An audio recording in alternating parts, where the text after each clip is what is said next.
What's up, Truth Scene? It's your girl, Mickey Truth, SC's #1 urban blogger and the queen of paperwork.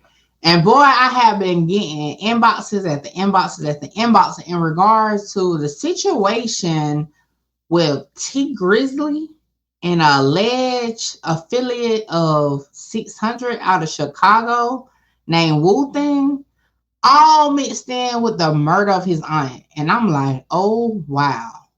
So currently, according to public records, Wu Thang is on trial, aka Jermaine Whedon, for the murder of Tee Grizzley aunt. And a lot of people are like, him and Booker 600 is cool.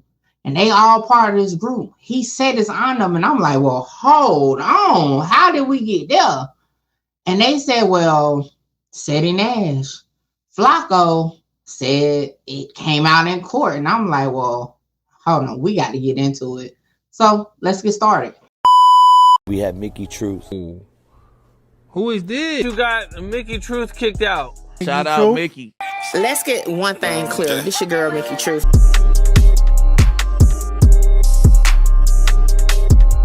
Now, before getting into anything, I ain't gonna lie. Just after surfing, I'm like, so a dude from Chicago that's affiliated with 600 flew to or drove to Detroit, and ultimately Tee Grizzley aunt was murdered. It does look bad. I ain't gonna lie. Because I'm like, well, ain't him and Booker like buddy? You know what I'm saying? So I'm like, that's kind of strange. But again, it get deeper than just what we assume based off what we see outside looking in. So if we start off by just looking at the case information from Michigan, you do see that Jermaine Whedon was charged with premeditated homicide, which is first-degree murder, from August 20th, 2019. Felony firearm possession of a firearm by a felon, and felony firearm weapon. So 4 charges, okay? This has been in place since October 25th, 2021. And you may be like, well, why we're just now finding out the connection now? And I'm going to tell you, I was asking myself the same thing, right? So if you go down to here, it says currently jury trial is in progress. So he's currently in trial as of now. He's expected to be in trial for the rest of this week.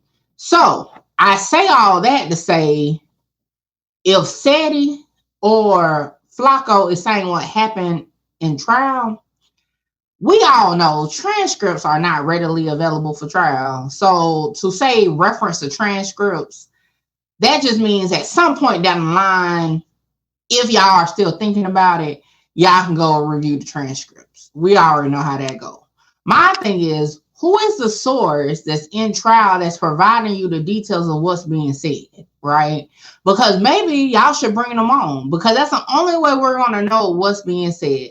Me personally, I want to know the context of why did the defense attorney say something about Tee Grizzley, because according to the complaint that was filed in regards to the probable cause for this case, Tee Grizzley or a telephone call with Tee Grizzley was not mentioned. All right. So we're going to get into that. And this is the reason why I'm like, well, I need more than besides somebody relating something somebody said. Y'all know, personally, if I would have known of the connection prior, I would have made my way to Detroit and attended the trial, but I didn't find out until day 2 of the trial, okay? But anyway, so the probable cause that was submitted to the Chicago feds when they apprehended Jermaine Whedon was this, that on August 20th, 2019, approximately 9 p.m., Detroit Police Department officers were dispatched to Buckingham and Mack Avenue in Detroit, Michigan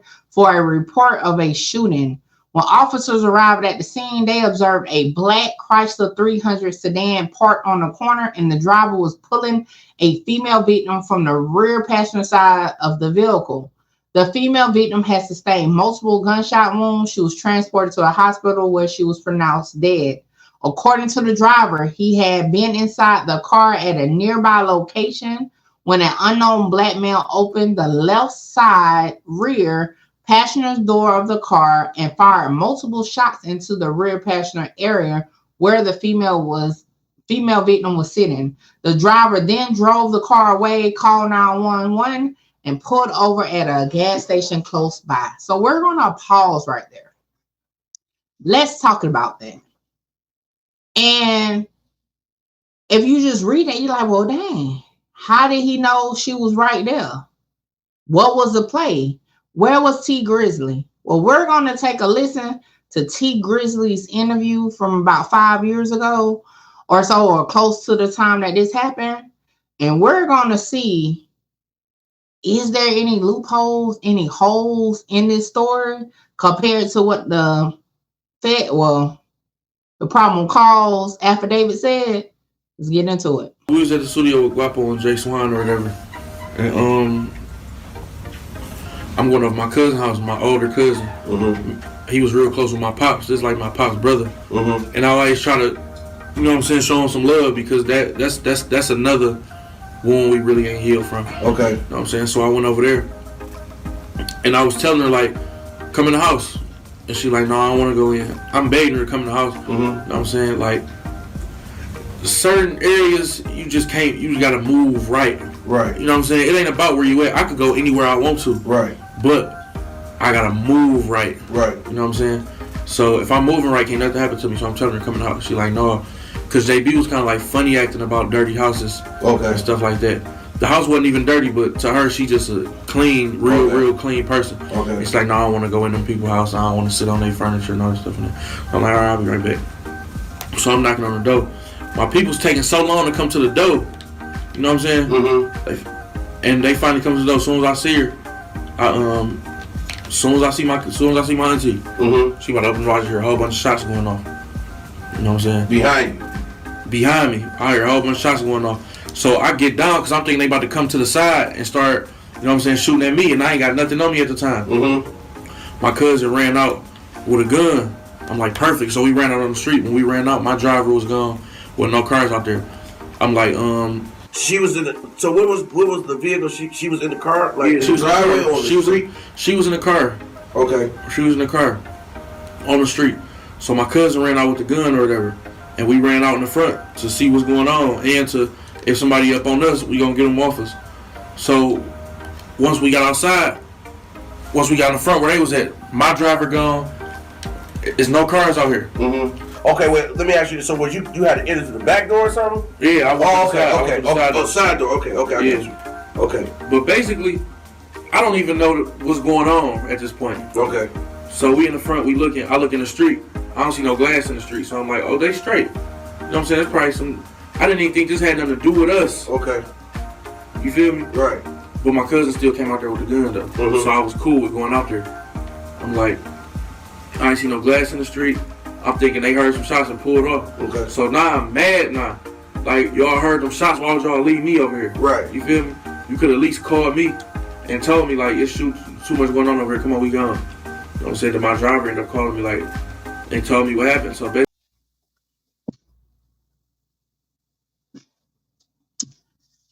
All right. So I'm going to tell y'all, listen to what he said and then put in with this document so far. I'm like, okay, so if he's saying they came open his door where he was sitting, meaning he would have been behind the driver of the car and she would have been on the other side. So they just opened the door and started shooting, right? Who knew that he or she was going to be right there at that moment? He said that he was going over to a relative's house. He said that the relative was taking a long time to come to the door. Was the play supposed to take place then? But don't it make you think like everybody's saying Tee Grizzley set up his aunt? But in all actuality, was Tee Grizzley set up? Because if Tee Grizzley arrived to the scene, gets out, the aunt don't want to get out. It's supposed to be a quick type of situation. He said, I'll be right back. He goes up to the door. He said they're taking a long time. And even before they open the door, shots rang out. And you might be like, well, Mickey, he could have still put it in play. Well, let's continue with the document and see what other information they got. So it says, at the nearby scene of the shooting, Detroit officers located and recovered 12 spent .40 caliber casings. Detroit officers also recovered and reviewed surveillance video from the area of the shooting, which showed that a dark colored sedan had stopped in the area of the shooting at approximately 8:59 on August 20th, 2019, seconds before the shooting. So let's talk about that. So they knew that that car was there at that point. Whether Tee Grizzley was the target or the aunt. Somebody alerted them that at that moment they would find that car there. Okay. The recovered 12 .40 caliber casings were submitted to Michigan State Police forensic lab examination, and one of the casings was entered into the NIBIN. Okay. And it goes to tell you what that is. If y'all been open long enough, y'all should already know. All right. Now, in February 2020, Detroit Police Department received notification from MSB Lab of a lead between a casing recovered from the scene of the August 20th, 2019 homicide in Detroit and a test fire casing from a handgun that was recovered 2 months later in Chicago, Illinois. Walking around with murder weapon is crazy. Okay. It says it was a Glock 23 .40 caliber semi-automatic handgun, give the serial number and all that, and say it was seized from Jermaine Whedon by Chicago police on October 19, 2019, literally 2 months after the shooting. Now, it says here that in September 2020, they were able to compare it and match it to the casings found at the scene of the homicide in Detroit, and that it was indeed fired by the same weapon seized from Whedon in Chicago. Okay, so it was a match. All right. So it says further investigation revealed additional evidence connecting Whedon to the August 20th, 2019 shooting in Detroit, including the following. All right. It says, I'm at 12 for those that's following along. When Whedon was arrested by Chicago police on October 19, 2019, he was in possession of a stolen rental car, a blue Nissan Versa bearing New York license plate number. The car was a Hertz rental car that had been due to be returned to Hertz on August 24th, 2019. Hertz filed a stolen vehicle report with the Illinois Police Department in September 2019. So let's talk about it. This vehicle that was rented at Hertz in Illinois, okay, was used, according to this information, in the Detroit murder. So who rented the vehicle? Who name will that Hertz rental car come back to? Okay. Because that will be very important. Is it somebody that's linked to Tee Grizzley?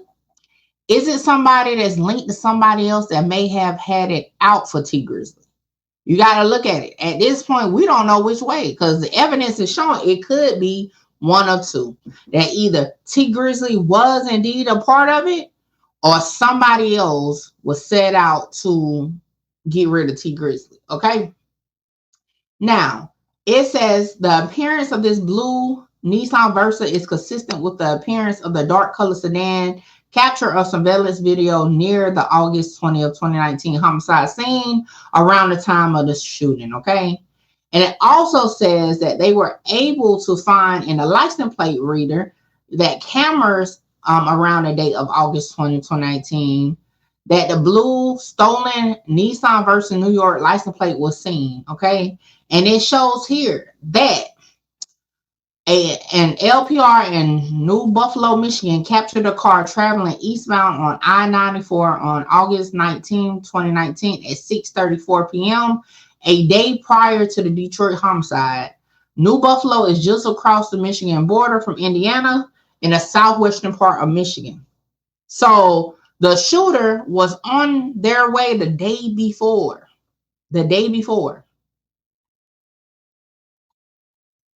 It also says that LPR captured the same car again on August 20th, 2019 in a Bent Harbor, Michigan, traveling westbound on I-94 towards Chicago.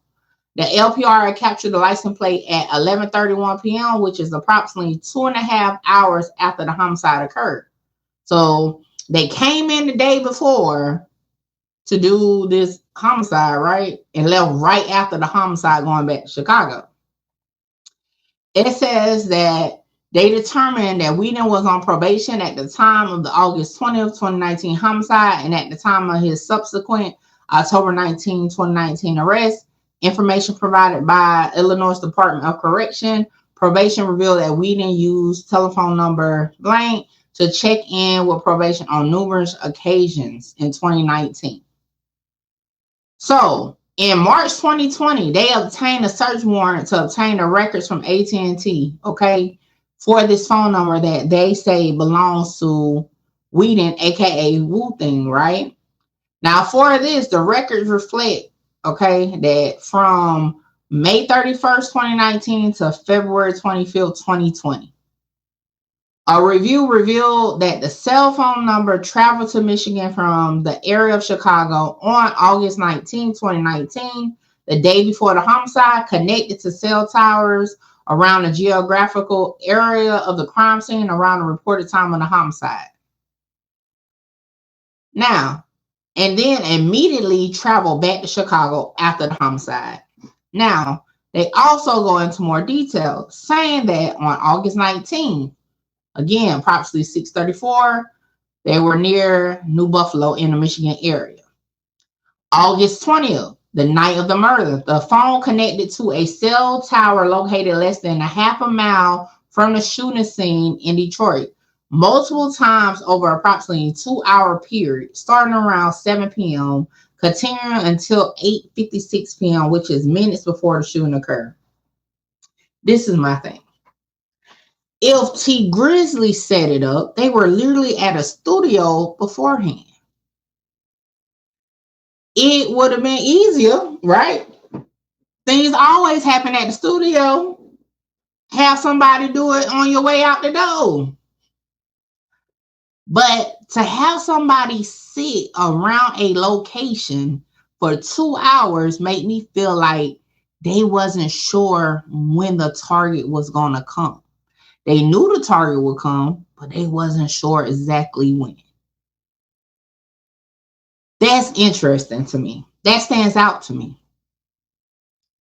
Because to be in that area for 2 hours, you was waiting for the person to arrive. 2 hours? Come on now. Like, that stood out to me. Like, why would you wait 2 hours if you knew for sure where your target was going to be at?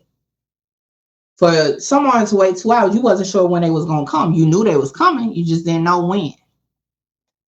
Now, it says, immediately after the time of the shooting, the phone then traveled westbound on I-94, later connected to cell towers near Benton Harbor, Michigan area. Now, it then says here that Whedon's cell phone was consistent with the travel of the blue Nissan Versa. So that's how they tied him to everything. So as far as what they provided, right, in this affidavit, I don't hear no mention of Tee Grizzley at all.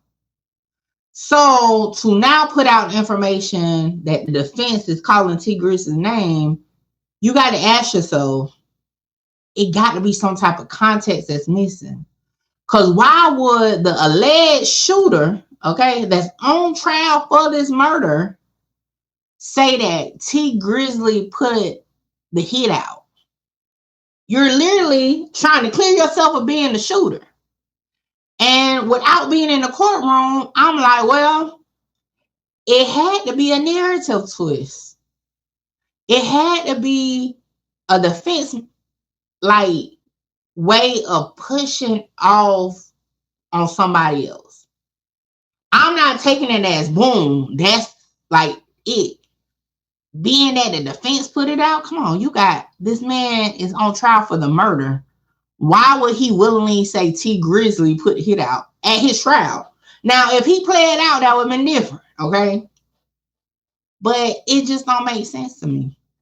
So I would say this to those that's asking me personally, at this point, despite what a lot of people may feel about how Tee Grizzley demeanor is and all that, because at the end of the day, people move differently and react differently to things. Just based off of what was provided from the police with the details, it doesn't scream Tee Grizzley has something to do with it. It screams that somebody set it up for sure, and they have some type of connection to Chicago. But again, it doesn't stand out that the aunt was the hit. It kind of could be implied that Tee Grizzley was the hit. So until we can get more details, I can't tell you. All these niggas talking about Tee Grizzley getting locked up. I mean, at this point, if they had a phone call or if they had evidence that Tee Grizzley put the hit, Tee Grizzley would have got locked up by now. Like, for sure. For sure. But that's just how I feel. But again, when everything's all said and done, we'll revisit it. But that's my 1-2 on it based on the information. It doesn't scream Tee Grizzley is going to get arrested for anything. It doesn't scream that he had anything to do with it. What it seems like, it's a middleman somewhere that's connected to Chicago to get this dude from Chicago to come do this.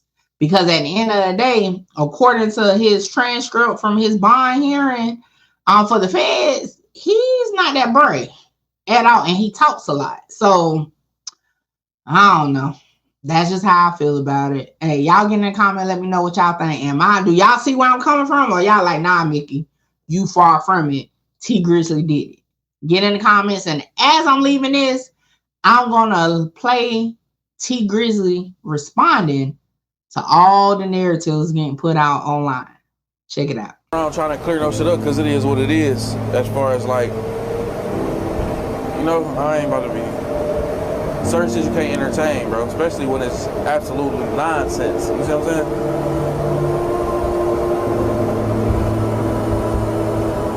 But you do got a lot of motherfuckers though that go to the internet and think that everything they see on that bitch is facts. It's not a place for facts.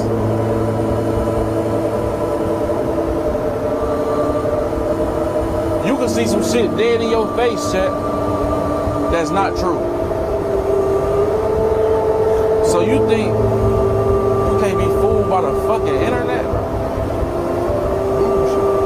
This is the weakest. Give a fuck by what they scream. Holla! Shout out Mickey. Mickey, you gonna be big. Like, I'm trying to conquer the world, coming from where I come from. Hey, this your girl Mickey Truth, #1 blogger in South Carolina.